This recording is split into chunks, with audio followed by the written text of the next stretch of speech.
Today we've got the Powkiddy RBGMax to be exact, 5-inch IPS display. Although the res is not that amazing, it's usually in this plastic wrap. I took it out, and it's got 4200 milliamp battery. It is a nice display, although a lot of the games on here are going to be running a 4:3 display, so keep that in mind. This is running in the older rock chip that a lot of the RG 351 and things like that were running. It even tells you right here, 4200 milliamp battery, the RGB10 Max. I do like that there's only 4 screws to take this whole back off. Supposedly these buttons are new and improved, but the L and R one that everyone's been complaining about, I agree with the complaints there. Too clicky for my liking. You have one card, not two. You have 2 USB Type-Cs, one for OTG, one for power. You got Wi-Fi on, you got reset, you got power, headphone jack, volume up and down, L1, L2, R1, R2.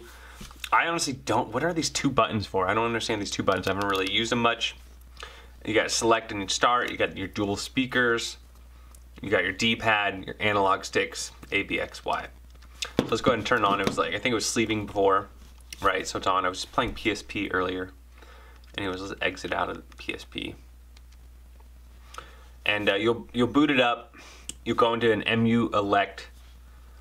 And these sell in all sorts of different micro SD card sizes. Just right off the bat, you're not going to be able to play lag-free Dreamcast on this thing. You're not going to be able to play lag-free Nintendo 64. So if you're looking for that, you're going to need to buy something a little bit more powerful, spend a little bit more dollars. Same with Naomi. But if you want to play Mega Drive, you want to play SNES, you want to play PlayStation, PSP, some of the games, Nintendo DS, you're in luck. So it's almost over 31,000 games about, give or take, right? Incredible. They have favorites, and they have one. What the heck is this? This one game? Oh, it's the manual. I want to like pinch that. I want to pinch that game because I can barely see the shortcuts here. It tells you all the shortcuts for the. Trust me, you can't see it on the camera. I can't see it in real life either. I don't know what the heck they expect you to see there. So speaking of screen. The screen is great in this mode here when you can see Emulate and you can see all your games. The problem with that is the only games that really show off the full screen are going to be, for example, like your PSP, right? I was playing Darius earlier. Right, let's load it up. Plays really well on this thing. You get loading screens here, and see this game takes up the whole screen. So it looks great. It looks really good. That was another thing I read on some other people reviewing this thing is the speakers. They're mediocre. They're not good. They're not great. I mean, they're decent. They're not great. They're not bad. They're decent. I would not go, out of my way to say that, wow, they really packed a great, speaker into this thing. No, it's mediocre. Now, at this point in the review, please note that I don't hate the thing.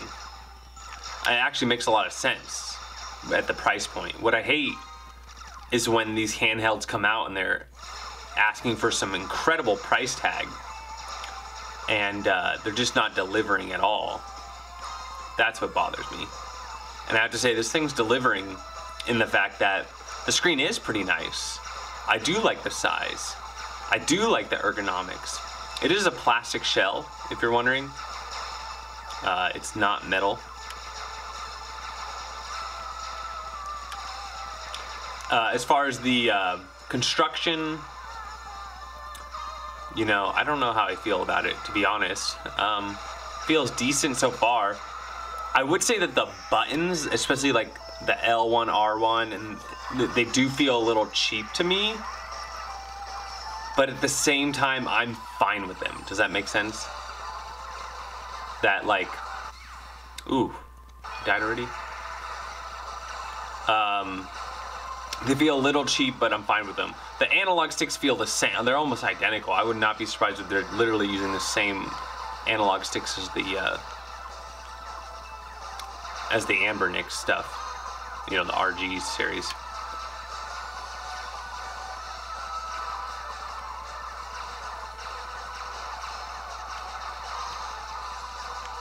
All right, so you get it, right? You get full screen. So I don't. There's probably a shortcut that I don't even know, but I just double click the I think you do L.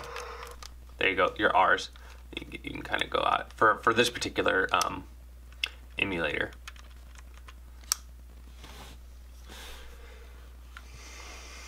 But you can go into, for example. So I just want to show you the screen while we're on this topic. We can go over to let's see what's in favorites. Let's go over to like a Mega Drive, Aladdin, right? Great game. So remember the Mega Drive game, I think had the sword in it, right? Or the other one didn't. Anyways, you'll see me load this game and see now we have these big black lines on both sides. And because it's a 4:3 resolution game, and a lot of these old school games were. Now you can go into Retro Arch over here and then go to like options, scroll down to options, and then like video.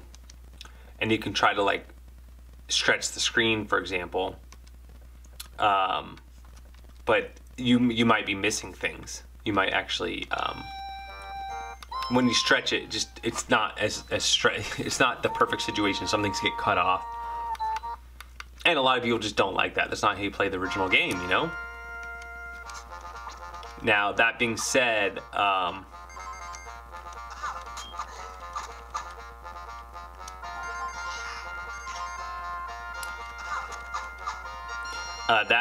you might want to maybe watch movies on this thing, right? Like you can absolutely add your own. Whoa, come on! Oh, you just pressed that. You might want to like add video and use it like a video player, right? Playback, and yeah, I can see that.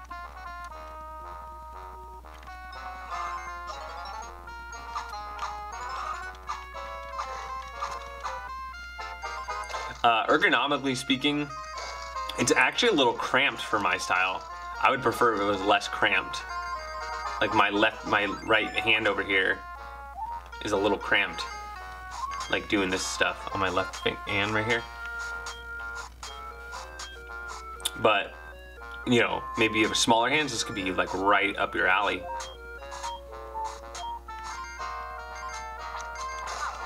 I threw apples at the guy. How is he getting me? Let's see what exactly is on this one.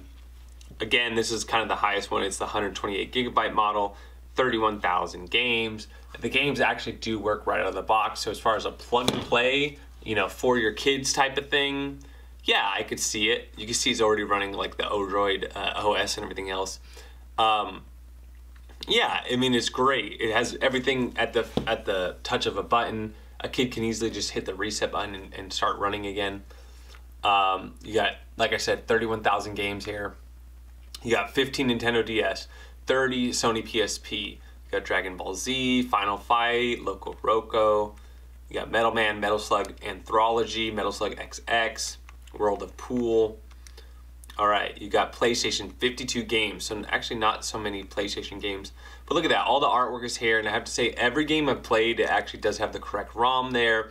You know, some of these games they're all the original language, everything else. You know, when you load some other, you know, like for example, Amber Nix, sometimes these games are in a wholly different name. And a lot of the big players are here, a lot of the good, you know, AAA titles at the time. Sinclair ZX Spectrum 5200.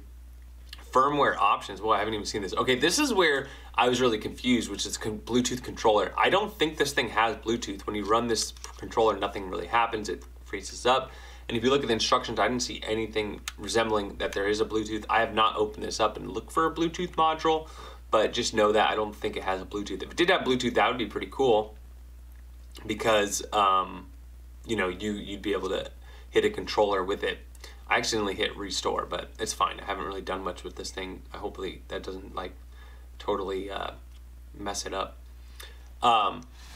So as we go through the games, it does have Wi-Fi though, and you can turn it on and off from here, which is cool for as far as adding your own ROMs via the network, you know, dragging and dropping movies onto this thing, as well as you know, updates and things like that can be easily done through Wi-Fi. So that is a nice perk.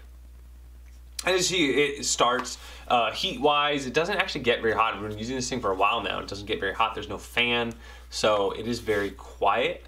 So keep that in mind. You know, now that we're getting these bigger handhelds out, they're producing a lot more heat, and so you know, these things can run a long time and not overheat and not spin up the fan either. So I just did a quick restart here. We're gonna get back in. Whoa! It went to a different theme. Let's see. Oh, there's quite a few themes on here. Art Pi, Epic Max, Switch. Let's try Switch. Okay, well that's good to know. Oh wow, that's cool. There's actually quite a few settings on this thing. That's nice. Epic Max coding. Let's try that. Okay, we were on, I think this is the one that we were on to start with. Okay. I kind of like the, let's try this one, the PlayStation X. That's really cool. So it's like a PlayStation Network type theme. Oh, wow. It's alright. I don't actually love it, but let's try art next. Oh wow, that one's cool. There's a similar one for Raspberry Pi, just like this. The simple comic book. What's that? Oh wow, look at that. They took this. You can find these on RetroPie too. Wow, that's funny. All right, well, let's finish our game list here. Where were we before? We were at like, we're going backwards. So it's got the Pico, 1 game, PSP, it's got 30, PlayStation 52, ZX Spectrum 5000, RetroPie, that's so funny, look, it even says RetroPie on there. Naomi, 6 games, Mega Drive, 1500, there's folders here too, there's a Genesis Japanese folder and a Brazilian folder, and a featured games folder, which looks like it's potentially hacked games, I guess. Looks like. Okay, so you can always, you know, that's always fun about these systems, just grabbing them and finding what's on here. You got Master System, almost 500, Sega Genesis, interesting. So here's Genesis, what I guess is European, and then you got another Mega Drive, interesting. All right, Game Gear 263, Dreamcast 17. Again, I played Crazy Taxi 2. I ran into a lot of lag on it, just so you know. It was not enjoyable for me. I don't recommend playing it. Maybe you could play some of the other games. What do you see on there? Maybe some of the Capcom fighting games a little bit.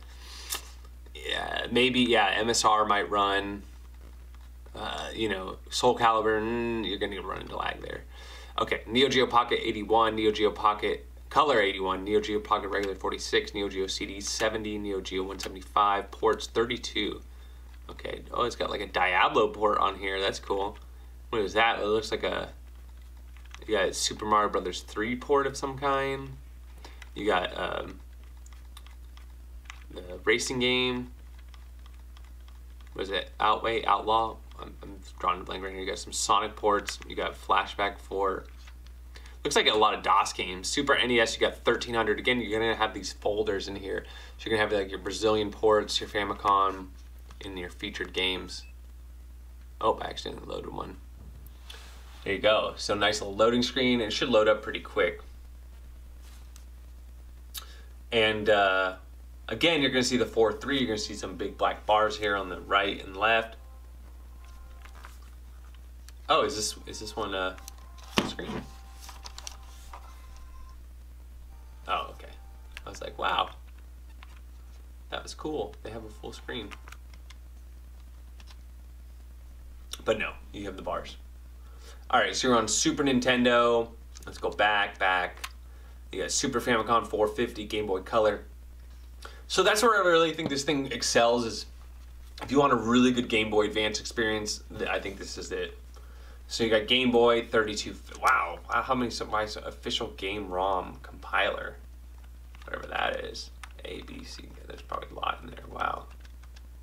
Okay. a lot of ROMs. Speaking of Super Mario, you know, Advance, let's go ahead and just run a game really quick, just so you can see how good it looks, because it does look really good. See, this one fills up a lot more of the screen because the resolution for this system. And I think this is where a lot of people are going to like this thing.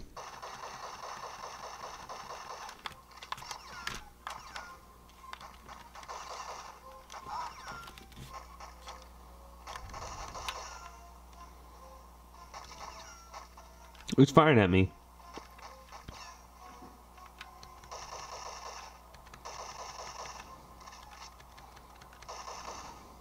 They're all dead now. All right, Game Boy 3200 again. You're gonna have your folders. Famicom 5600. Jesus. Featured games and fine by letter. Okay. All right, you got Nintendo Hacks 400, Nintendo 1600 because you got Dynavision on here. Whoa! I left Nintendo. Oh, Nintendo Dynavision, Brazilian games, and Top 100. Nintendo 64 187. Again, these don't run very great. You're going to run into lag. PC Engine 359, MSX 700, Final Burn Neo 894, CPS 3 4 games, CPS 2 37, CPS 1 32, MAME 1900, Arcade 1900, screenshots. Oh, okay. That's just the instructions. All right, so here you have it, final review. Thank you, Banggood.com, for sending me this unit. Check them out. They got this. They got the Ambernix. They got all that, you know, portables, especially in that price point. And they're having a big sale in March this year, but they have sales all the time. They take a little bit longer to get to. Keep that in mind. But they are one of the cheapest places around. Here it is in all white. You can get in different colors here. Look at that. It comes in like orange, yellow, black and white.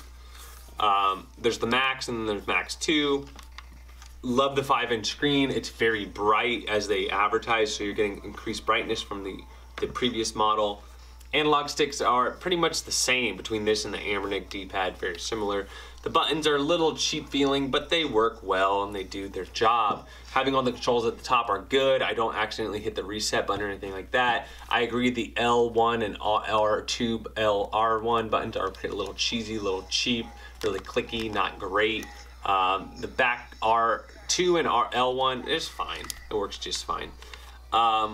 Like the cables, I like the big battery. Battery life is decent for around here. It's definitely not fast charging, but it's good. I think the biggest issue here is that this is a rock chip, and a lot of people are not going to like the rock chip because it's been on the market for a while. The processor that's in here, and it doesn't necessarily play the Nintendo 64 and the Dreamcast well, but it plays everything else well.